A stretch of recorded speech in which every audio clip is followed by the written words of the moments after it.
At my wedding reception, my husband's family accused me of cheating with the best man's sister-in-law. Why would he choose someone like her?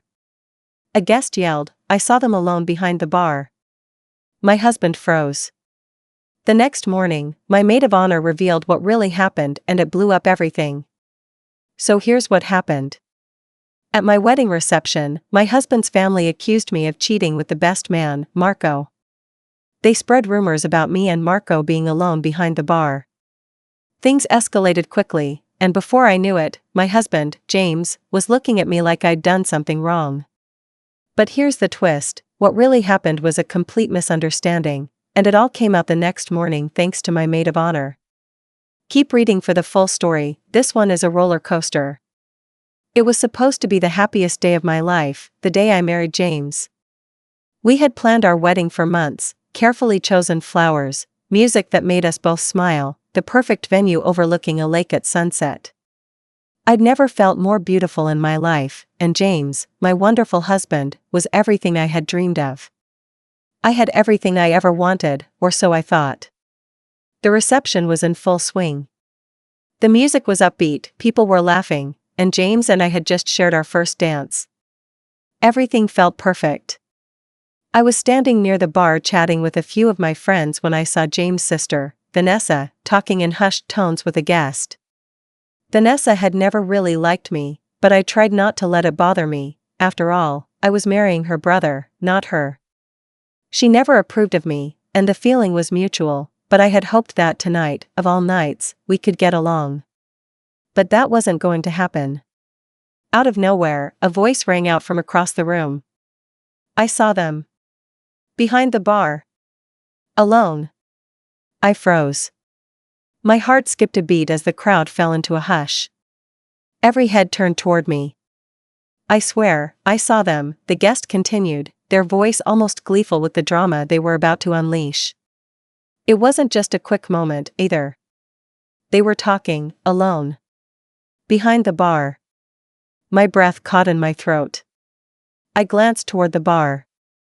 Marco, the best man, was standing there with a drink in hand, smiling at a few guests. I turned back to the guest who had shouted and saw Vanessa looking directly at me, her arms crossed over her chest, a small smirk playing at the corners of her mouth. I shook my head, trying to piece together what had just happened. There must be some mistake, some misunderstanding. I knew Marco, and I wasn't doing anything wrong. I didn't even want to be by the bar. But everything was happening so fast, and the accusing whispers filled the air. That's not true. I blurted out, but my voice felt weak against the noise of the crowd. James, standing nearby, turned to me. His eyes were wide, confused, and filled with doubt. Claire, what's going on? Is this true? The way he asked it, so uncertain, so accusing, hit me like a slap in the face.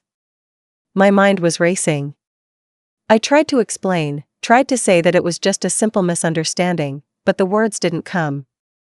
I couldn't explain it all in front of everyone. Not when they were all staring, judging, whispering behind their hands. Vanessa spoke again, her voice dripping with judgment. Why would he choose someone like her? She's nothing like us. She's not even good enough for him. James' face turned pale, and his gaze shifted from me to the crowd and back again. Did you? He started but didn't finish. His words hung in the air. I felt the pit of my stomach drop. I had never seen James look at me like that before. His face was twisted with confusion and hurt, and I could see the doubt creeping into his eyes. I wanted to scream at him that it wasn't true, but the room felt like it was closing in on me. I felt small. I felt accused. And then, a guest shouted again, she was behind the bar with Marco, alone. Something's going on there. I tried to step forward, to defend myself, but the words stuck in my throat. The reception was turning into a nightmare. Ivy, my best friend and maid of honor, stepped forward and tried to intervene. This is crazy. There's no way this is true. Stop spreading lies. But it was too late. James had already turned away, his face a mixture of anger and hurt. Ivy pulled me aside, away from the crowd. Come on, Claire, let's get out of here for a second. You don't need this. But I couldn't leave. Not when everything felt like it was unraveling right in front of me. I stared after James, watching him walk out of the room with Vanessa, and my heart shattered. My wedding night, my perfect day, had been ruined. The next morning, I woke up with a pounding headache and an even heavier heart. I had hardly slept. Every time I closed my eyes, I saw the look on James' face, the doubt in his eyes. I felt so alone, so isolated. I didn't know what to do or where to begin to fix this mess. Just then, there was a knock at the door. It was Ivy. Her face was grim, but there was something different in her eyes, a look of determination. Claire, I need to tell you what happened last night, she said as soon as I let her in. I sat up in bed, my heart racing. What do you mean? What happened? Ivy took a deep breath. It's about the bar, and Marco, and the whole mess last night. I saw everything. I frowned, confused. What do you mean? What do you know? She sat beside me, her voice low. You don't know this, but Marco was actually helping you with your clutch. You were looking for it, and it was behind the bar. He wasn't flirting with you, Claire. He was just trying to help. But when Vanessa saw you two behind the bar, she flipped. She thought something was going on between you two, and she couldn't stand the idea of you being close to James. I stared at Ivy in disbelief. But why would she do that? Why would she try to ruin everything? Ivy sighed. Because she's jealous, Claire. She always has been. She's never liked you, and she can't stand that James chose you. It's not about Marco. It's about her wanting to control everything. She's always wanted to be the perfect sister, the perfect daughter. And you, well, you're just in her way. I was stunned. Vanessa, the sister who always acted so sweet and proper, had been behind it all. She'd intentionally planted the seeds of doubt, knowing exactly how to manipulate James. I felt sick. How had I not seen this before? How could she do something so cruel? I need to talk to James, I said, my voice shaking. He has to understand. He has to know the truth. Ivy nodded. I'll be here, Claire. Whatever happens, I've got your back. The morning after the confrontation had been a quiet one. James had kept his distance, still unable to look at me without that flicker of uncertainty in his eyes. I knew I had to confront him, had to make him see the truth. When he finally came to the hotel room, his face was pale. He looked at me, the silence stretching between us, heavy and painful. I'm sorry, Claire, he said, his voice soft but full of guilt. I shouldn't have doubted you. I looked at him, trying to hold back the tears. James, I would never do that to you. You have to know that. But you let Vanessa, get into your head. He shook his head, visibly distressed. I didn't know what to think. You were behind the bar with Marco, and then, everything just exploded. I was confused. I'm sorry, Claire. I let her poison my mind. Vanessa has been trying to tear us apart from the start, James, I said, my voice steady despite the turmoil inside. She's always been jealous of me, and she couldn't stand seeing you choose me over her. She made all of this up. I took a deep breath and stepped closer to him. I love you. I would never hurt you. James seemed to deflate, his shoulders sagging as he processed my words. Finally, after a long silence, he pulled me into his arms. I'm so sorry, Claire. I believe you. I didn't know what to think. I'm so sorry I doubted you.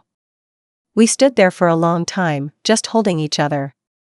The storm between us had passed, and though there was work to do to rebuild the trust, I knew we would make it through this together. Vanessa's lies might have shaken us, but our love was stronger than anything she could throw at us. And as for the wedding reception?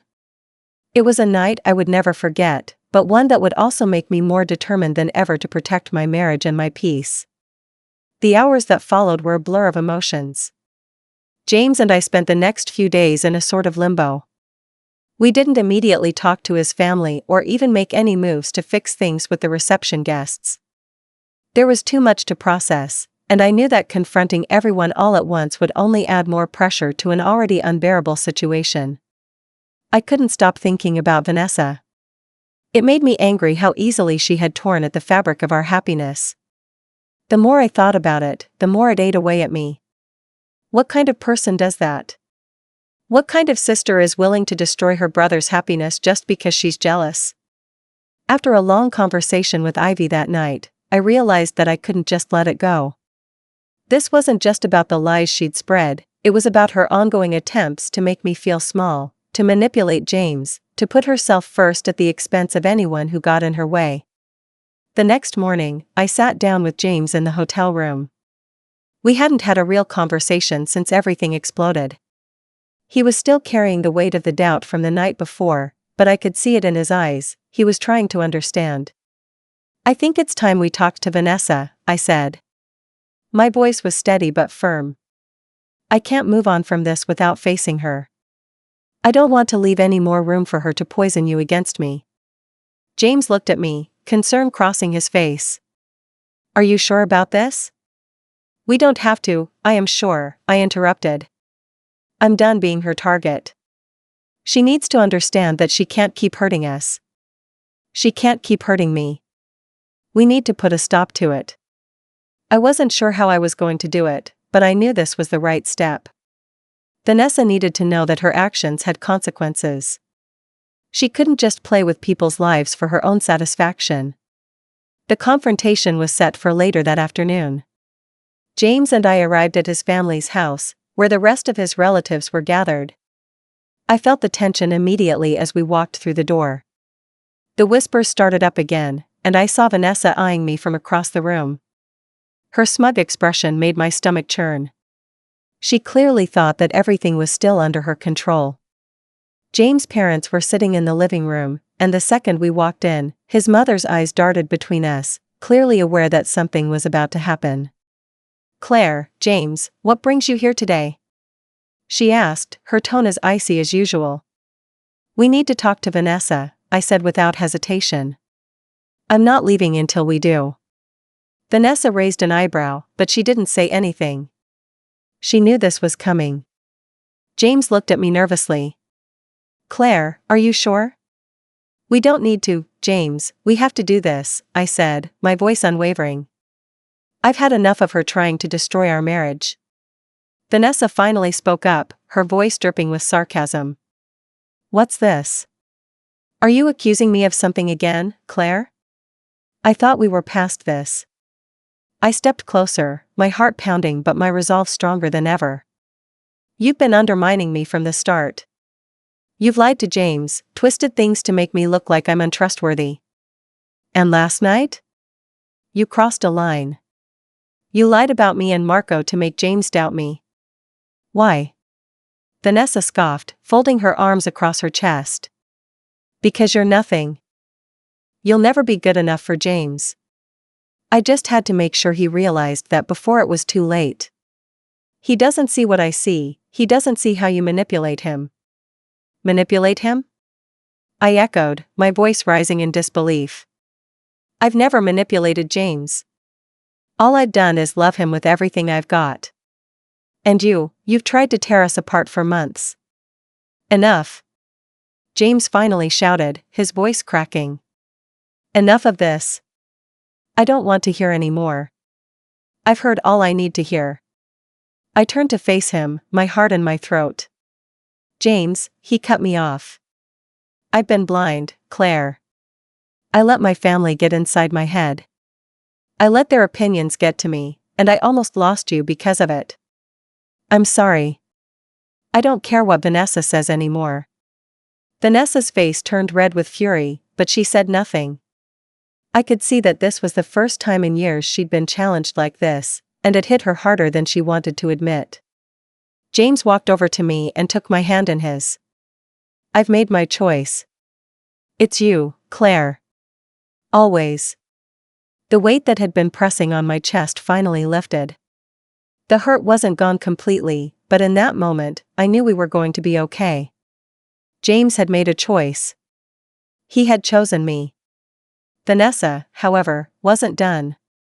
You really think you can control him now, don't you? You think you've won? She spat. No, I said quietly. I don't think I've won. I think we've both won. We're stronger than you ever gave us credit for. And that's something you'll never be able to tear apart. There was a long pause. No one spoke. Then, slowly, Vanessa turned and left the room, her heels clicking harshly against the floor. The rest of the family stood in stunned silence, and for a moment, I thought no one would say anything. But finally, James' mother spoke up.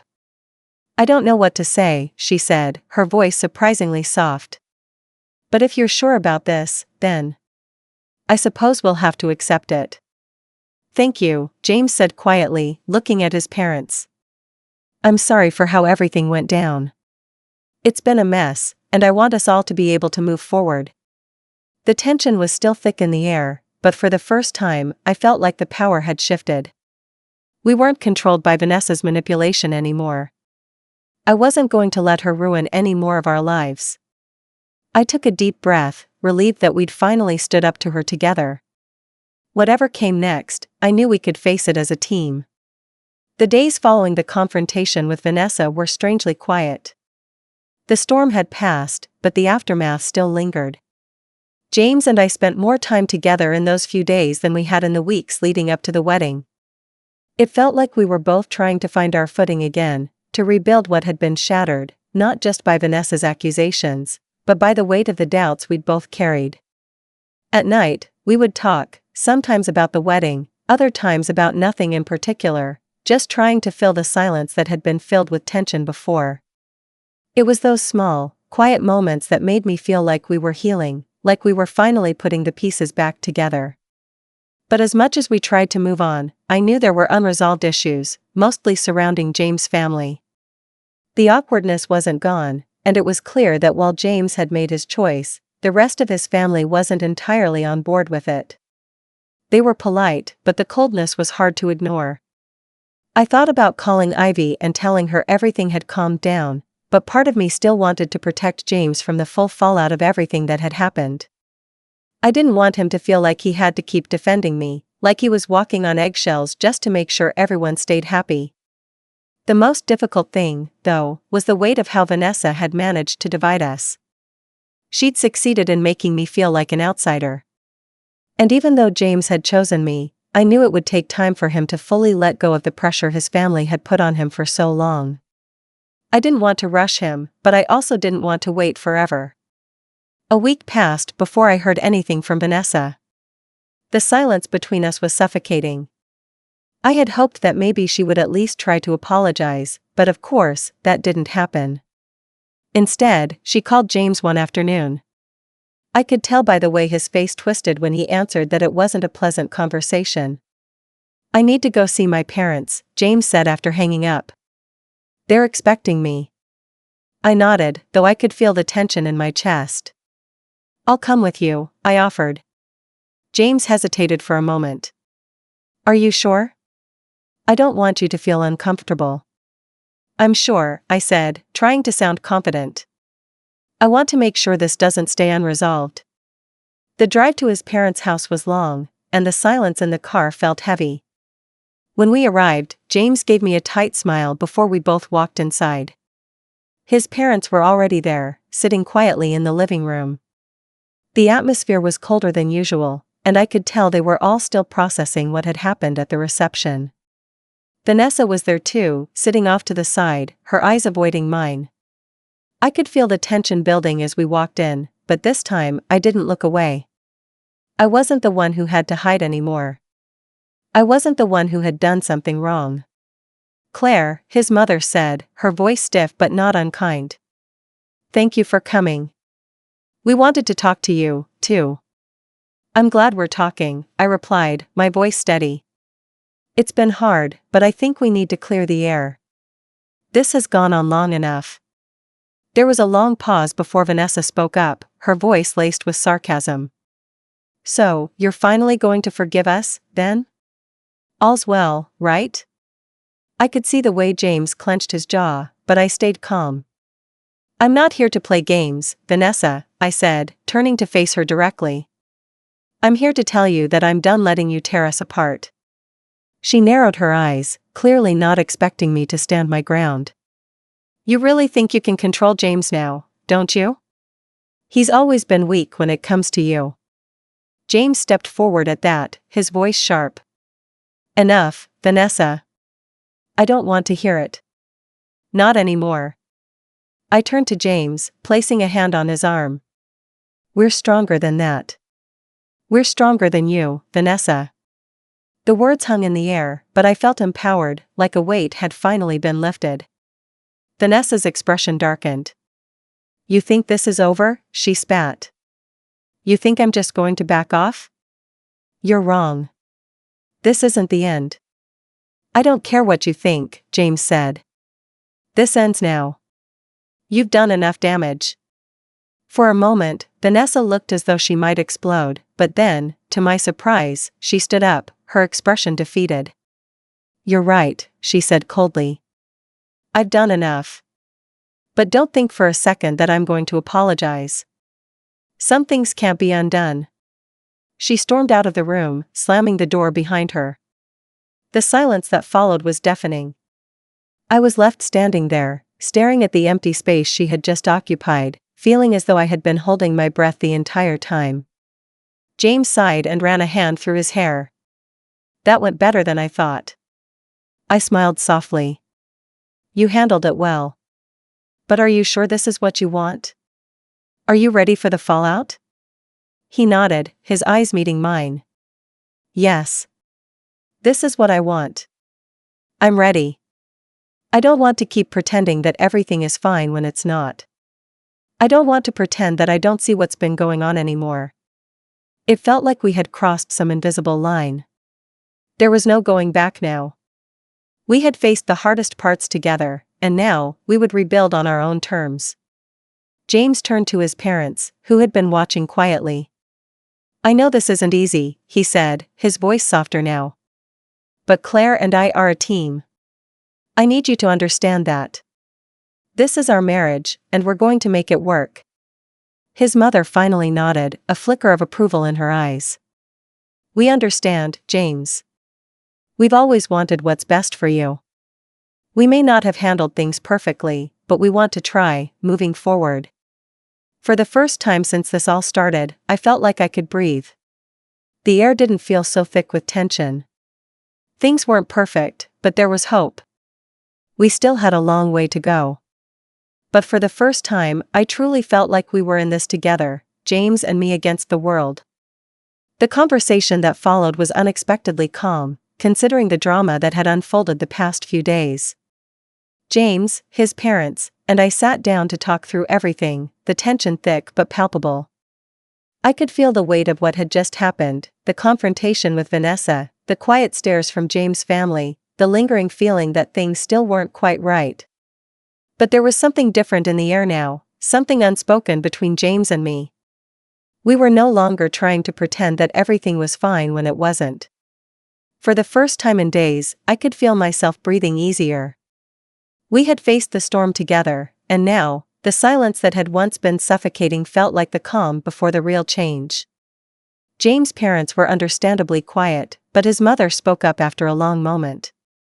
"We've always wanted what's best for you, James," she said softly. "And I know we've made mistakes. But we do want to try to support your marriage. We've just been concerned, that's all." I appreciated the effort, but it was clear they still weren't fully on my side. They weren't as ready to completely accept me as they were James. It was painful to realize, but it didn't matter. I wasn't here for their approval anymore. After Vanessa stormed out, I felt a strange sense of closure. For the first time, I didn't feel like I was fighting just to prove myself to James' family. I was fighting for our future, for our marriage.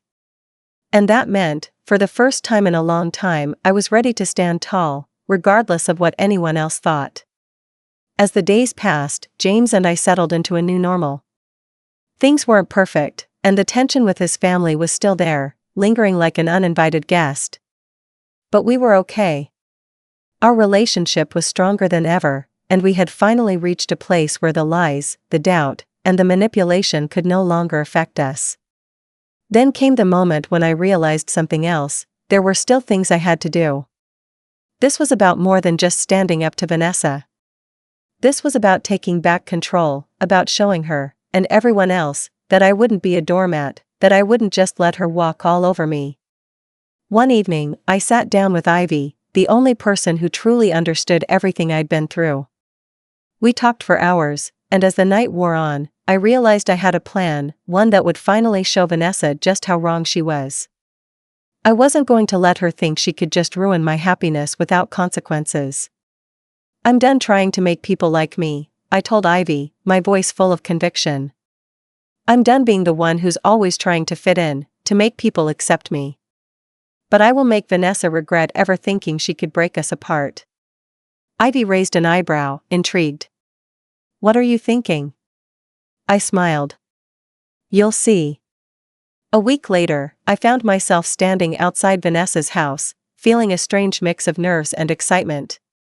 This wasn't about revenge in the traditional sense. It wasn't about cruelty.